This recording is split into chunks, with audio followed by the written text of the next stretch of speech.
الحمد لله رب العالمين حمدا يوافي نعمه ويكافئ مزيدا والصلاة والسلام على خير الأنام وعلى آله وصحبه وسلم. إننا ما نتعلم والتعليم والتذكر والتذكير والنفع والانتفاع والإفادة والاستفادة والدعاء والهدى والدلالة على الخير والحث والتمسك بكتاب الله والسنة رسول الله ابتغاء مرضات الله وقربه وثوابه سبحانه وتعالى. Praise Allah subhanahu wa ta'ala, our Lord, most beneficent and gracious, and we ask our Lord Most High to send copious and unlimited and eternal blessings and salutations upon our beloved Prophet Sayyidina Muhammadin sallallahu alayhi wa ala alihi wa sahbihi wa sallam, amma ba'd. And we acknowledge the traditional owners of this land, and we pay our respects to their elders past and present. So alhamdulillah Rabbil Alameen, our progression in terms of understanding the book of assistance in Imam al-Haddad's book started from some of the fundamentals. It's set up in a way where we start off with some of the fundamental things, some of the basics, and then the Imam talked, as the chapters continued, talked about things like reflection and how a person should spend time pondering over the meaning of life and pondering over the greatness of Allah subhanahu wa ta'ala and the majesty and the gloriousness of Allah subhanahu wa ta'ala. And then continued on to different aspects where one is concerned not only about oneself but also about other human beings and other creations as well. And now the Imam is bringing us into I suppose a condition. He's looking at our states. He's looking at our spiritual connection and also our emotional states. In other words, our internal enlightenment. And really, when we look at the human being, that's the essence of who we are. Yes, we're a body. Yes, we're an intellect. The main thing that forms the human being in terms of the life-giving aspect of the human being and the essence of really what a human being is the soul. And when a person passes away, their body's still as it is. The brain's still in the head and the heart's still in the body and everything else is as it is. Yet the missing aspect of it is the soul. Once the soul leaves the body, then basically the body's worthless. And you're thinking, what do you mean? Of course it's worthless. You just chuck it in the ground, dig a hole and chuck it in the ground. Other types of faiths, they set it on fire. When others, they throw it into the ocean, depending on the Hawaiians and others, that's it. That's their tradition. But basically the body can't hang around anymore. No matter how much you love Fulana, whatever her name is, and how much you love Fulan, whatever his name is, once he or she dies, how many days are you going to have him in the bed with you? How many days are you going to have him in the house with you? They're going to start, after 3 or 4 days, the human being, their stomach starts bloating, and they start to rot when older. All of us, no one is exempted except the Anbiya, the Shuhada. The Anbiya is the prophets, the Shuhada, the martyrs, the people of the Mu'adhineen, the Haffaz, the people who call to prayer for 12 years without asking. There's certain people that their bodies, they don't decompose. But everyone else's bodies, they decompose. So in Tarim, where we studied, the curators of the graveyard of the cemetery, they know who is who. So they know where the memorizers of Qur'an are, they know where the Mu'adhineen are, they know where the martyrs are, and they know when they dig them up what they're going to expect. So when they dig them up to bury someone else, because that's what they do after the graveyards get filled, they know. So when they pull the guy, and one of the brothers, he was a student, he went and he saw, he goes, when they pulled the guy out, he'd been buried 50 years, exactly the same as, exactly the same as he's been buried. So, yeah, so hey, it sounds like it's far-fetched and fanciful, but it's the reality. That's the reality of the world we live in. And the reality of who you are, and the reality of who I am is mine and your soul. That's our essence. So, the soul transcends the mind. No matter how much intellect an individual has, no matter how much knowledge an individual has, no matter how sharp one's mind is, mind being the connection between soul and intellect, the soul in and of itself, because it's a secret, نَفَخْنَا فِيهِ مِنْ رُوحِنَا. Allah subhanahu wa ta'ala says in the Qur'an that we blew into Sayyidina Adam from the soul that we had, or our soul, or the soul that Allah has, whatever that might be, whatever the description of that is. And the people of the book at the time of the Prophet of Allah, they asked him, they want to test him. يَسْأَلُونَكَ عَنِ الرُّوحِ. They asked him, what's the soul? And Allah subhanahu wa ta'ala says, قُلْ هُوَ مِنْ أَمْرِ رَبِّي. It's from the order of Allah. وَمَا أُوتِيتُم مِّنَ الْعِلْمِ إِلَّا قَلِيلًا. You were only given a little bit of what the reality of this life is about, knowledge, understanding. We only have a limited understanding. No matter how great our understanding may be of life, still it's limited in terms of the reality of the life in which we live. We can understand to whatever extent we can the material aspect of the life we live in. and to whatever extent, in terms of all the different types of sciences and the philosophical aspect of the life in which we lead. And we have some inclination into the emotional life that we lead. Some inclination, because emotions, as we said, they're changing because they're related to the qalb. And al-qalb, the Arabic word, means to, if you want to give a literal definition, flip-flop. That's the word. That's what the meaning, the Arabic meaning of the word heart means. Flip-flop, qalaba, to turn over, to change. And that's our emotional states. When a'udhu billahi azza wa jal. So we've got some understanding of ourselves, the world around us, and our Lord Most High and Majestic through our intellect. Yet the true understanding is through our souls. And it's only when our souls become free of the attachment to the worldly affairs, only when our soul becomes above material, the seeking of material gain and capitalistic intentions, that our soul can be freed. And once our soul becomes freed from those shackles, then it has the capacity to understand who it is and who Allah subhanahu wa ta'ala is. And tied in with all that, the things that shackle us to the earth are our desires. I want this, I want to go there, I want to do this, I don't want to say that to that person. Why didn't that person do this to me? Etc, etc, etc. So, these what they call the raqa'iq. Raqiq, it's thin is the word for raqiq, but it's sometimes difficult to grasp. Put it that way. Sometimes it's difficult to grasp. So, the Imam set us up all the other different chapters that we went through to get to the stage we're at now. So we've got enough foundation to let go. Enough intellectual foundation to be able to trust Allah Azza wa Jal, to have tawakkul on Allah subhanahu wa ta'ala, to be able to trust the soul. It's scary. It's scary. It's frightening to understand a realm that maybe we never even thought existed, or even worse, denied the existence of. It's like going into a dark room on a dark day, on a dark night. There's no lights, whatever, go into a room. It's scary. We're always looking for our phones or whatever to light something up so we can see the way. So that we're intimidated by it. Maybe scary isn't the correct word, but it does have that connotation. We're intimidated by the fact that, wait a minute, am I worthy? That's one of the things that goes through our minds. Oh, but this is only for the prophets. This is only for the martyrs. This is only for those who have reached high levels of... It's not about what you do, or what I do, or what they did. It's about the graciousness of Allah subhanahu wa ta'ala. And that's where the tawakkul comes in. That's where the reliance on Allah subhanahu wa ta'ala comes in. And if one doesn't have the knowledge, to understand something of Allah Azza wa Jal, how can one let go? How can one transcend from one state to another? How can one progress from one station to a higher station? From one location to a better location? Doesn't work. That's why some people, they sit in their homes. No, I don't mean agoraphobics either. I mean, some people, they like, no offense, from our culture, I remember now, alhamdulillah, there's fishing, so people, they go to the entrance, they go. But before fishing, they never used to go anywhere. Never been out of Sydney. Been living in Australia 30 years, never been out of Sydney. Where do they go? Sydney, Beirut, back to their hometown in Lebanon.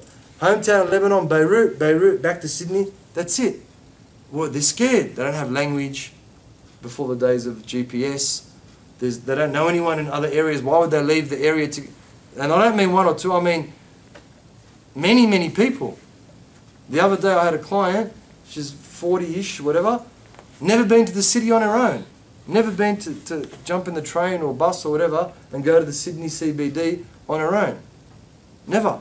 Well, I never had a reason to, and language and all these things. So if we don't have a certain amount of knowledge, if we don't have a firm foundation in terms of understanding Allah subhanahu wa ta'ala and understanding what Allah subhanahu wa ta'ala wants from us and understanding ourselves and how we operate and how we function and how to truly benefit from the world around us and from the divine revelation in all its forms, not just the Qur'an, but the prophetic sunnah and what Allah subhanahu wa ta'ala has given to His pious servants, then we can't get there.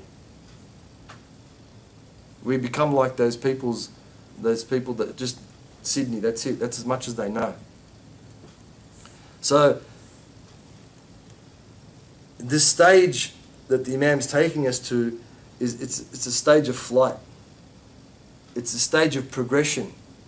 It's a stage of one leaving one's own thoughts that are holding us back and transcending those thoughts, and one's own body and limitations in terms of the material world in which one lives and the ephemeral world in which one exists, to transcend that to the celestial realm.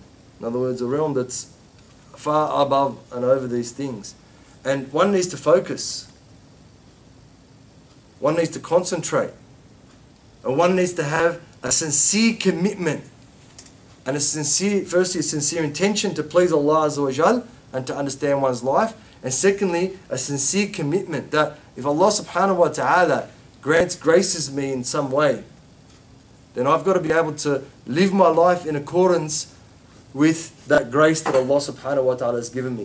If Allah subhanahu wa ta'ala allows me to understand something about myself, understand something about Him subhanahu wa ta'ala, and that celestial realm in which we're talking about, then I've got to step up. My life's got to change.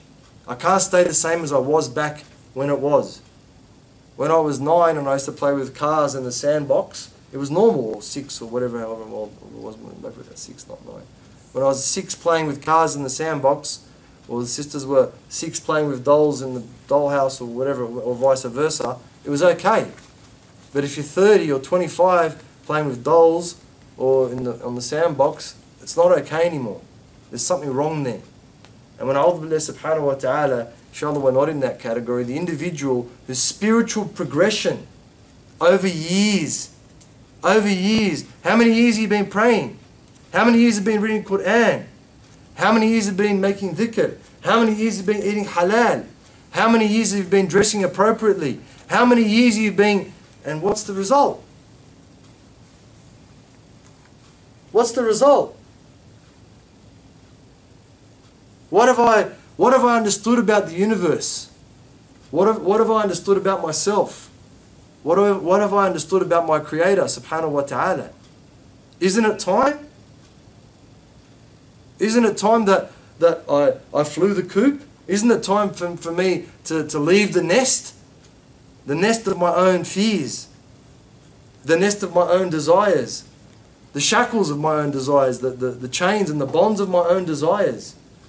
Isn't it time for me to make my own way with Allah? Isn't it time for me to make my own way in terms of my spiritual progression? Isn't it time to comprehend and understand how to live my life in a way that's pleasing to Allah subhanahu wa ta'ala, in emulation of the Prophet of Allah alayhi salatu wasalam, in order that I reach gnosis, as they call it, and the comprehension with Allah. Like we say being one with Allah, but it doesn't mean that we're one physically. It means that we're perfectly in order with what Allah subhanahu wa ta'ala wants us to do in any given time and circumstance. And that we've given ourselves fully submitted to Allah Azza wa Jal and fully illuminated by the light of Allah. How long, if we went to a job and we were paying whatever minimum wage is, $16.75 an hour, and it went for a year, we'd accept it. 2 years, maybe. 3 years, we'd be saying, what? I'm $16.75, I've been here for 3 years. I know how to stack the shelves, I know how to make orders, I know how to take orders, I know how to do the meetings, I know how to do all these things. Well, I know how to pray, I know how to fast, I know how to give zakat, I know how to read the Qur'an, I know how to dress appropriately, I know what I should. Yet, has my stock increased? Am I making a profit? Spiritual profit? Has my understanding and comprehension in terms of myself, the universe and Allah changed? Same as if I went to the company and I'm getting $16.75 an hour and I'm in the mailroom. If I haven't understood after 3-4 years how the company works, the structure of the company, what they do, what their intentions are, what their 5-year, 10-year, 15, 20, 30, 50-year plan is, how am I going to feel? And why is it that I don't feel that way in my spiritual progression? Why is it that, it's okay, alhamdulillah, I prayed, ticked off Maghrib, it's ticked off. ticked off Ramadan, ticked off Muharram, it's gone. Why? Why do I sell myself short? No one's selling anyone else short. Why is it that I sell myself short in terms of my spiritual illumination and gnosis with Allah subhanahu wa ta'ala? Maybe it's something I've never even thought about. Maybe it's something that it's like a person who goes to uni and never thinks about graduating, or goes to high school and never thinks about getting their HSC. You're like, what are you doing? I'm studying. What for? I don't know. I don't know. We don't know why he's studying. Oh, well, you know, like everyone else is doing it. Oh, it seems like it's the right thing to do. Oh, I can't get a job. That's kind of what we're doing in some of us in our spiritual progression. Oh, what are you doing? Oh, I'm praying. Why? Because I have to. Mahak? Is that not right? Oh, you're fasting. Why are you fasting? Oh, it's fard, rukun. It's part of the 5 pillars of Islam. Oh, I've got to do it. Oh, okay. All right. Why are you dressing? Why don't you eat this and that? Oh, you know, I can't. Or I should. But where is the goal? What am I trying to achieve by all these sacrifices that I'm making? And mark my words, they are sacrifices. Particularly in the world in which we live in, where sacrifice is a rude word. It's a taboo. You can't sacrifice. What do you mean? Just enjoy your life. Do whatever you want. Don't listen to anyone. So I'm making these sacrifices. Yeah, where's the reward? Where's my gain? So that's what the Imam's leading us to. That's what the Imam's enlightening our minds and our hearts, inshallah, our souls to. Bi-idhnillah azza wa jal. Yet if I'm not ready to grab it, it's like the food's on the table, it's being served, and they're not picking up the food and putting it in their mouth. Or they're putting it in their mouth and they're not chewing. Or they're chewing and they're not swallowing.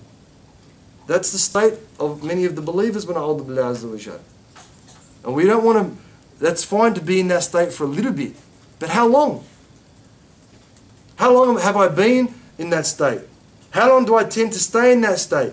And what practical applications, what plans have I got to transcend and go past and beyond that state? What, I don't want to know Allah? I don't want to have, what's the point of living? Go back to the body, it becomes useless. No soul, it's useless. The body, without a soul, it's not just useless, it's discarded, it's junk when it's filthy, it's putrid. Corpse. It's got no value. Not only has it got no value, you got to pay. How much does it cost to die today? Now they've got ads on insurance for people to die. You have to get insurance, and so when you die, they can bury you. It costs whatever thousands of dollars. So what's my soul that's in my body? What benefit is it giving me if I'm not able to enter into the inner workings, inshallah azza wa jalla, even the outer crust, no problem, of who I am, the essence of who I am as an individual, and in terms of that connection to Allah azza wa jalla and the understanding of the world around me and what's with Allah. So if I haven't done that, when? When is that time? When is that day? When is that week, that month, that year? When? And what have I put in place to get there? So that's what the Imam is setting us up for. So he says, قال المؤلف رحمه الله رضي الله عنه وعنكم نفعنا به وبكم وعليك بالرحمة لعباد الله والشفقة على خلق الله وكن رحيما شفيقا ألوفا مألوفا.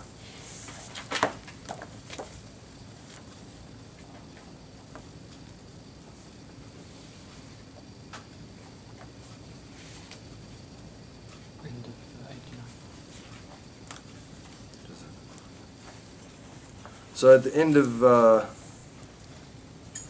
page 90, on kindness and charity. Yep.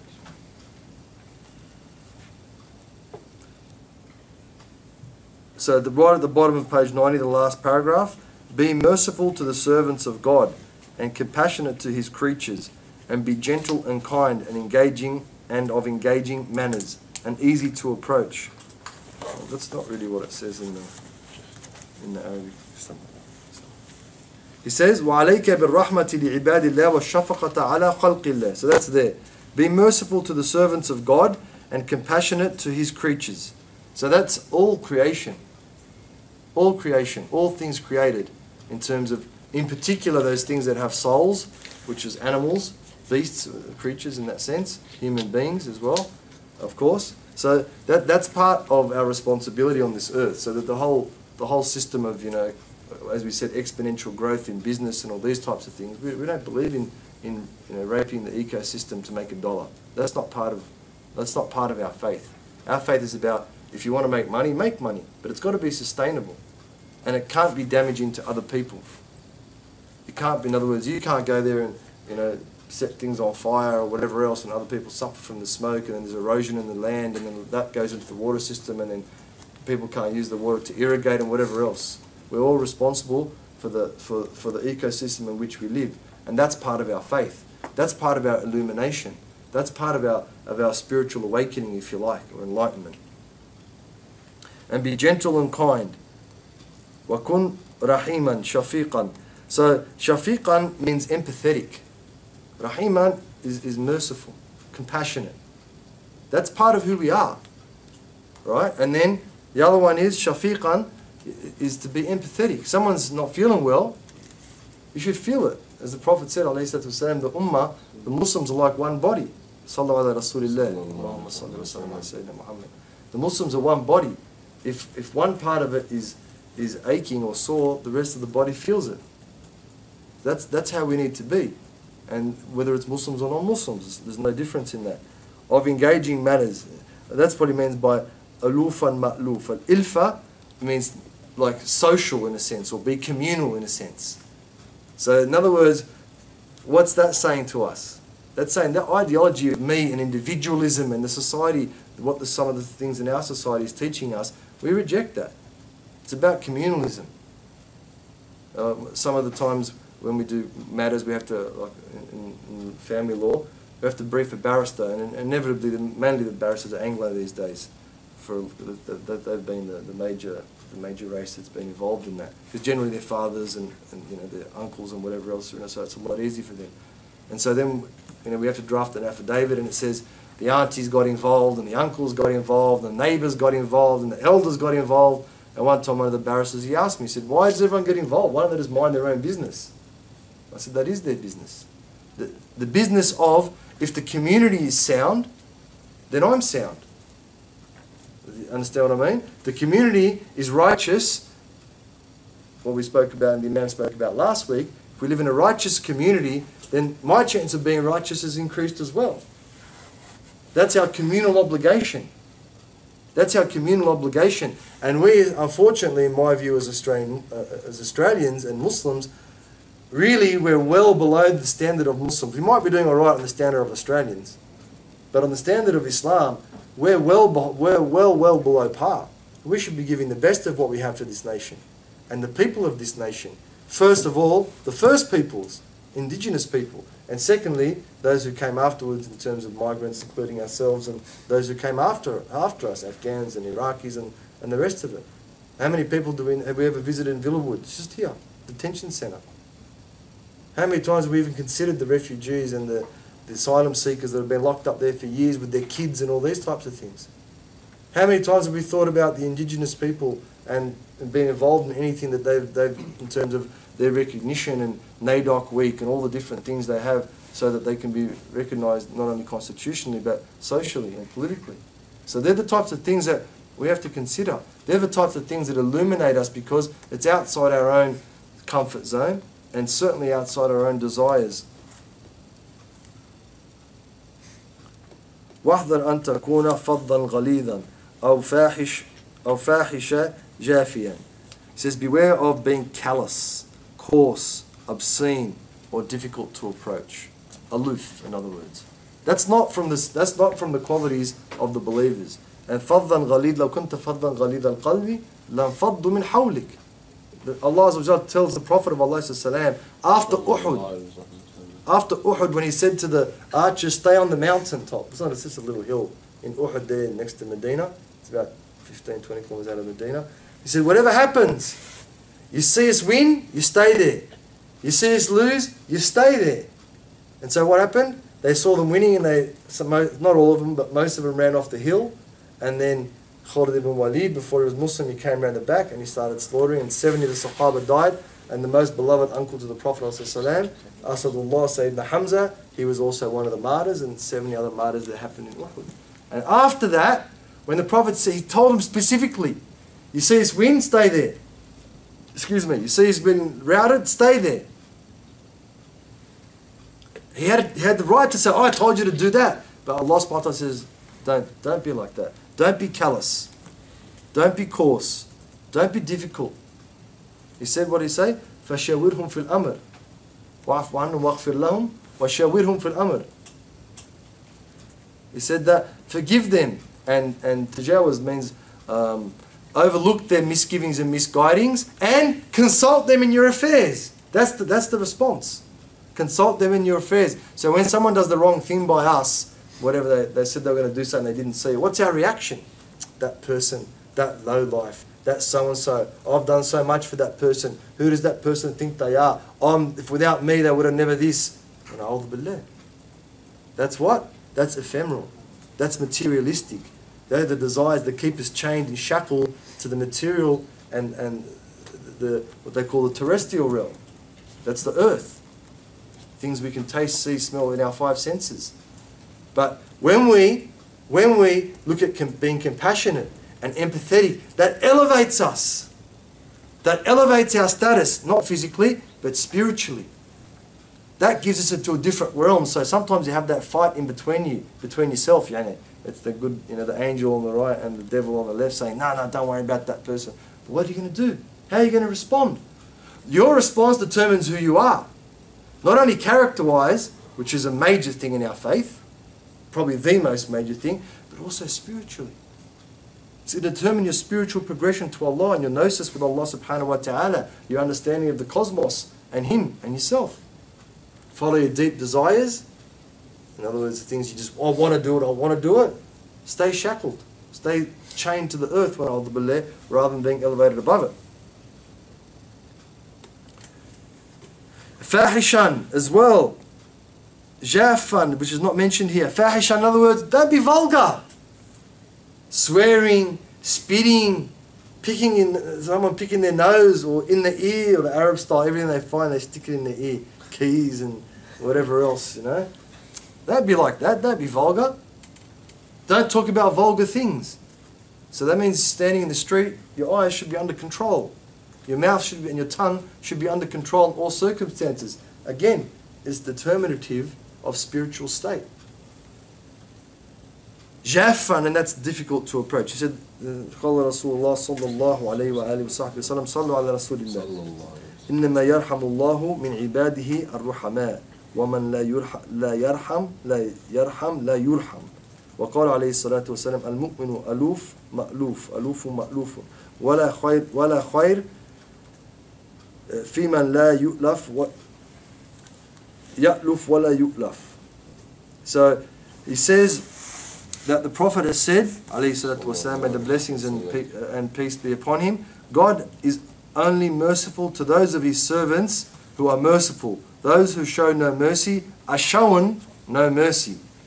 And a believer is affable. That's the word. That's ilfa. We're talking about the word ilfa, social or communal. Affable. Affable, which also has the connotation of being happy. Smiling. Who was the person who used to smile the most at the time of Medina? In the time of the Prophet? Sallallahu alayhi wa sallam. It was him, alayhi salatu wasalam. He had not only all the issues, he was the general and the spiritual leader and the Imam and the judge and everything else, but he worried about you and me and whoever's going to come after us. He made dua for all of the people to come after him. Yet, he used to smile more than anyone else, alayhi salatu wassalam. How does that reflect on our lives? Affable and easy to approach. There is no good in anyone who is neither affable nor easy to approach. Now, alhamdulillah, I think we're not bad in that regard. Generally, even the guys with tattoos and all these guys are the hardcore guys, even they're pretty, I know for myself, when you say, Assalamu alaikum, how you going, brother, this, that, whatever. Even we've got that quality, alhamdulillah. Alhamdulillah, we still have that quality. It's a big number because that's from the prophetic qualities. So that means even to your enemies, or those people that you know they don't like you, right? Even to those people, being affable. Today was whatever Armistice Day, 11 o'clock on the 11th of November. And I was in court and we were walking through and all the people were standing, and we came and we stood with them, and they appreciated it. They appreciated it. And I was making dua myself for all the Muslims that passed, and World War I, Gallipoli, all those types of things as well. And when I got in the elevator, the lawyer that was there, so he was appreciative. I said, no, it's our responsibility. Main thing is we don't let it happen again. So those things, like you hear from some people, oh, it's kufr and whatever else, take the good from it. Take the good from it, especially if there's other people around, so that's a chance for you to give da'wah. It's a chance for you to invite people to the prophetic way. It's a chance for you to show your affability. It's a chance for you to show the conduct that is prescribed by the prophetic tradition. So, don't be merciful. Rahmah is not just, it's about compassion as well as mercy. Don't be compassionate. Oh, your younger sister used you whatever and broke it, you're going to lose your mind? Whatever younger sisters use. Right? She broke it, lost it, didn't treat it as you should. You're going to lose your mind. You're this and blah, blah, you got to pay for it. Is that where you're going to be compassionate? And you're compassionate to her, Allah will be compassionate to you, meaning that time when you did whatever wrong, when it's time for you to go get judged, Allah will say, look, because you were compassionate to so-and-so, younger sister, whatever, I'll be compassionate to you. So work it out. Work it out in terms of your life strategy, your theory in life, your life philosophy. Would you rather be a person that catches everyone on every big and small thing and have Allah do the same thing to you? Or would you rather be a person who's compassionate and forgiving so that Allah is compassionate and forgiving towards you?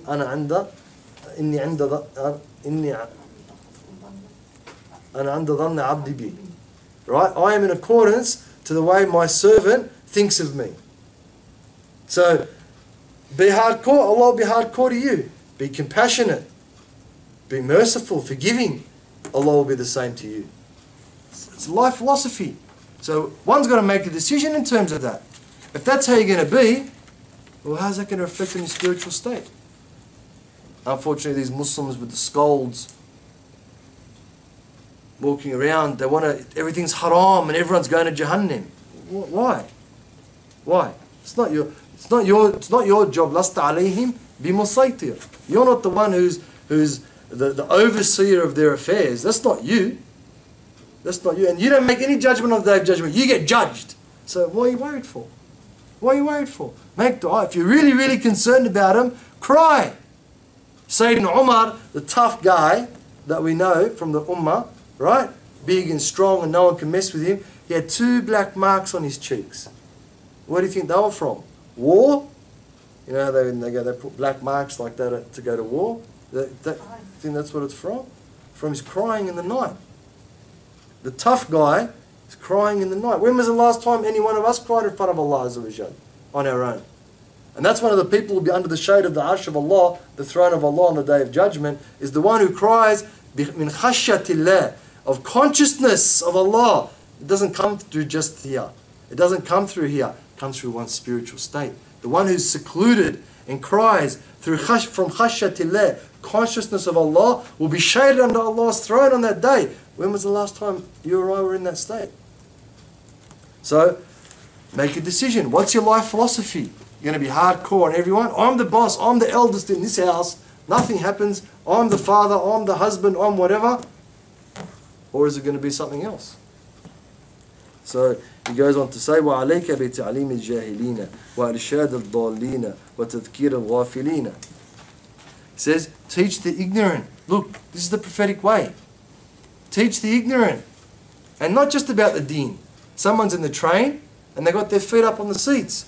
Just point to the sign. Why? Because your shoes might have something unclean on them and someone's going to come and sit on that seat. Teach them. Don't, oh, look at her. Oh, she's got her feet on. You know, what's that going to do? It's only going to get you frustrated. As a simple example. Guide those who stray. Some people don't know. Allahumma ahdi qawmi innahum la ya'lamun. That was the dua of the prophets. Ya Allah, guide my people, for they do not know. For they do not know. They're against us. They're about this attitude. Everyone's against us. Yeah, they're against what they think we are. Yeah? They're not against us. If they knew who we were, they would love us. But they're against what they think we are. Not against what we are. Why are they against what they think we are? Because we haven't showed them what we are. If we showed them who we are and what we stand for and what we believe and how we act and what we want for them, they'll love us. But we haven't done that. And so instead of blaming ourselves for not passing the message and living the prophetic way, we blame them. Why? Because it's easy to blame someone. Oh, it's these fault. Blame these people. So they do it back to us. What? We saw what happened in the election. We saw what happened here in Australia and it's happened overseas. Blame these people. Blame the Mexicans. Blame the Muslims. Blame whoever. It's, oh yeah, it's good. That's cool. No worries. It's not my fault. What have I done wrong? I'm a top guy. I'm innocent of all charges.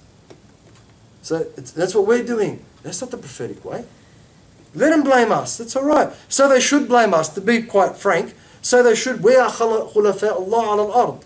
Are we not the vicegerents, the agents of Allah on earth? Then we say, yeah, we want the Khalifa. Aren't we all saying that? Don't we want it? Yeah. Well, I want a time to act. No, where are we? Hiding somewhere, blaming. It's his fault. It's her fault. And then we want spiritual understanding. We want gnosis with God. You can't have it both ways. Can't have it both ways. It's one way or the other. And whichever the path an individual takes will be determinative of their spiritual state and their connection and understanding of Allah subhanahu wa ta'ala. Okay, guide them. Show them. Remind the distracted, or al-ghafil is more negligent. Okay? He says, وَتَذْكِيرَ الْغَافِلِينَ.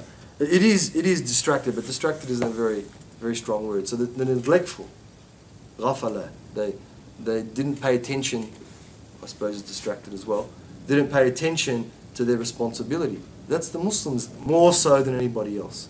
And for others, remind them of their humanity. Remind them, who are not Muslim, remind them of what it means to be a human being. Are human beings racist? No, we don't do it. We stand by each other. Where? What's the word you use, the great word in English? Affable. Ilfa. Ins. The word ins, self, actually has the connotation of being affable. That's the connotation, that's the meaning of who we are as human beings. And we all know that human beings are social creatures. So, remind them of their humanity. Irrespective of whatever ta'ifa or millah, whatever it is they come from, whatever group they come from.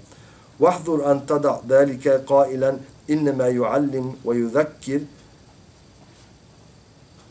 مَنْ يَعْمَلْ بِعَمَلِهِ وَأَنَا لَسْتُ كَذَلِكَ.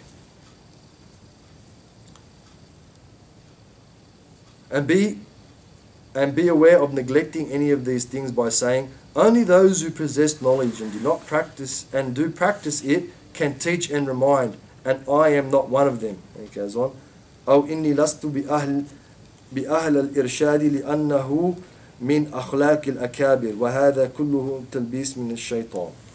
He says that. So he says, beware of this mindset.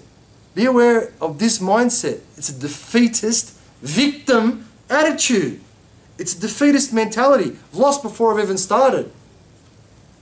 Only those, so don't think this way. Only those who possess knowledge and do practice it can teach and remind. I am not one of them. I don't do that. And so I am not worthy of guiding others or to guide others. For such is the attribute of the great. This is nothing but a satanic deceit. So he goes into a little bit more knowledge, a bit more depth, in the Arabic. He says that there's two aspects to it.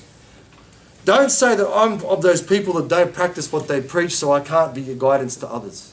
Don't say that. Because, again, who's the one that guides? Allah subhanahu wa ta'ala. He's the only one that makes that decision. So how great or ungreat you are, less or great that you are, that's irrespective of that. To say that is putting a limitation on Allah subhanahu wa ta'ala. To say that, oh, I've got to be at a great level. No, Allah does what He wants. He doesn't need to follow your rules and your standards. He's got His own subhanahu wa ta'ala, which He can break as He pleases because He is the master of all living, all the dead in the worlds. Al-Alameen.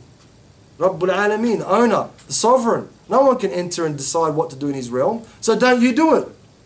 That's how grave it is. Oh, no, it's not for me. And the other aspect, he says, أو إني لست بأهل للإرشاد لأنه من أخلاق الأكابر.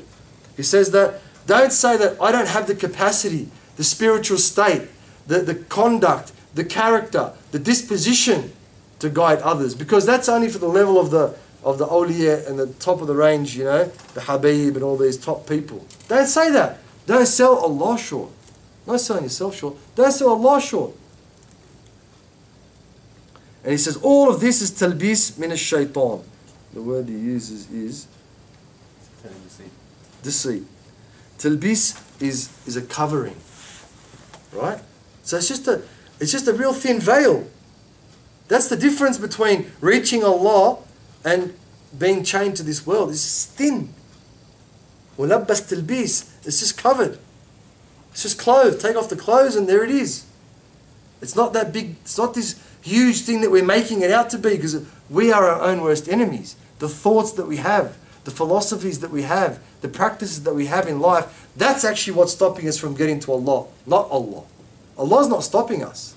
Allah's door is always open. And as a matter of fact, there is no door. There's a doorway, but there's no door to be closed. Anyone who repents to Allah, Allah will accept them. Anyone who's sincere in their repentance to Allah, Allah will accept them. So what's the block? What's the stop? It's me. It's my thoughts. It's my doubts. It's my desires. It's my love of this world and the things that are associated with the world that are stopping me. Not Allah.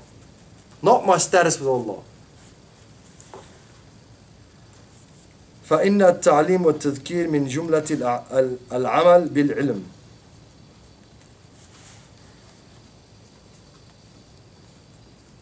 Oh no, sorry, he goes on to it. He says, this is nothing but a satanic deceit, for teaching and reminding are part of practicing what one knows.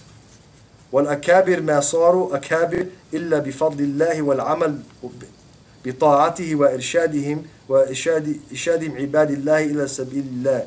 وإذا لم تكن أهلا فليس لك طريق إلى حصول الأهلية إلا بفعل الخير والدعاء إليه. وإنما الشؤم في الدعوة والدعاء إلى غير الحق. الشؤم في الدعوة إلى الدعاء والدعاء إلى غير الحق. So he says, this is the point. This is the point. Okay, so pay attention. It's in the middle of page 91. Have a read of it, inshallah. Okay, read along. This is the point. He says, and great men or women only became great by the grace of God. That's what we were just saying. Okay, it's not by them who they are. God decided to grace them. That's it. Full stop. However, that Bishr al-Hafi, all these people, they were scum, astaghfirullah, thieves, bank robbers, gangsters, murderers, adulterers, and Allah, next day, they became from the highest of the highest, from the saintliest of people. So, he says, great men only became great men and women by the grace of God and by their guiding God's servants to His path. So this is the analogy. I'll continue. If you are unworthy now, then the only way you can become worthy is to do good. The only way you can become worthy is to do good and invite people to good. Evil lies only in making claims and leading others to other than the truth. Okay? So point being, all right? You're not a world champion sprinter. I'm not, you're not. How do you become a world champion sprinter? Sorry? What do you do, but what kind of training? Sprint! Right? You want to become a world champion swimmer, but you're not. How do you become one? Swim! You want to become a world champion chess master. You're not. What do? Play chess. You want to become close to Allah subhanahu wa ta'ala, but you're not. What do? You emulate the Prophet ﷺ in all facets of life. Try be like him. Try act like him. Imitate to start off with, no problem. And then emulate. And those righteous, pious saints that came before. That's the only way. So, you got to do. Whether you're to the level or not, you got to do. You want to get to the level. If you want to get to that spiritual alignment and gnosis with Allah, you've got to do the things that are on the path to getting to that stage. And the excuse, the victim mentality, which is our forte when our older believers, that was everyone else's fault. Where's that going to get you? It's going to leave you in the same place that you are now in 10 years' time. Look, where were you 10 years ago? Have you improved? Alhamdulillah, you have outwardly. Great. But what about inwardly? What about your spiritual condition? What about your illumination? Illumination. What about your understanding of Allah between you and Allah only, without someone telling you, without you reading it in the book or a conversation? Your nearness to Allah, how has it changed? Not much. Well, what? What's going on?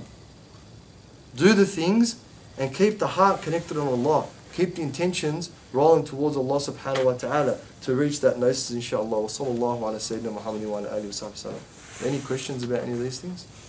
No. Is it your opinion that xenophobia is the fault of the Muslims? Look, I wouldn't say that. I wouldn't say that Islamophobia is the fault of the Muslims. Pretty much I'd say the fault of those people that are in, I suppose, those who have Muslims who have a misunderstanding of Islam, and they preach, an Islam that is xenophobic in terms of if you're not a Muslim, then you don't deserve to live type thing. And if you're not a Muslim like we're a Muslim, the type of Muslims we are, even if you are a Muslim, then you don't deserve to live. And they carry out all those atrocities. I think, they've definitely shawwashu. They've muddied the water, so it's not clear who is who.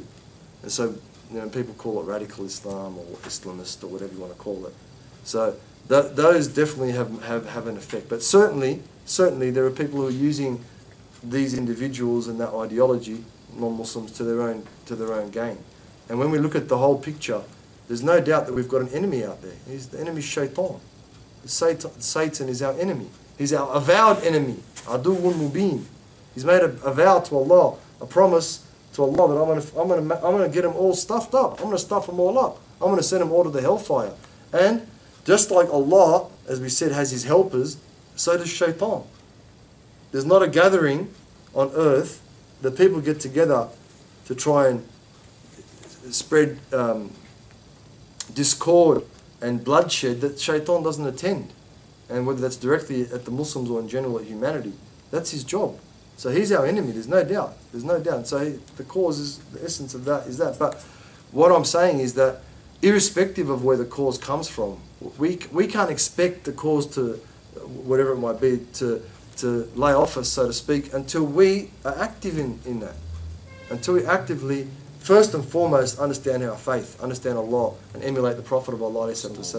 That's first and foremost. Don't worry about any other strategies. If that's not who I am, if that's not what I believe in, if Allah is not who I want to please and who I want to show off to, yubahi bikum al-malaika.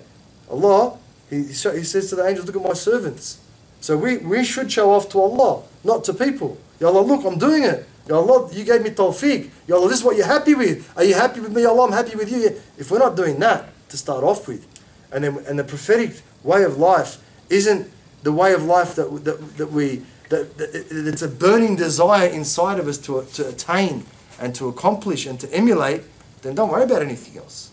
Anything else is what? So we're fighting for Islam and we're not living for Islam.